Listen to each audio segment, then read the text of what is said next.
hento, ale presne tak. Dôležité je, koľko dlžíš.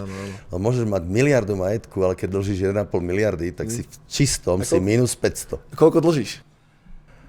Tak toto viem celkom, ale neškrabe to, hej. Ne? Že ešte spávaš spokojne, hej? Tak neviem, ja spávam spokojne, ale neviem, či spávajú spokojne tí, čo mi požičali. Ale koľko dlžíš teda?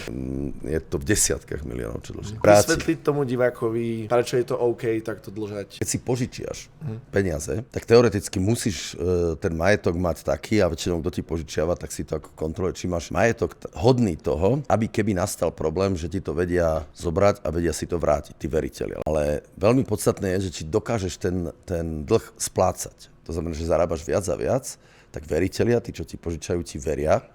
Preto sa volajú veritelia. Amerika v živote nesplatí svoj dlh, ale dokáže splácať, obsluhovať ten dlh. To znamená, že dokáže splácať úroky, dokáže ho splácať, takže stále jej veria a stále jej požičajú. Ale myslím, že som na tom lepší ako Amerika, čo sa týka dlhu.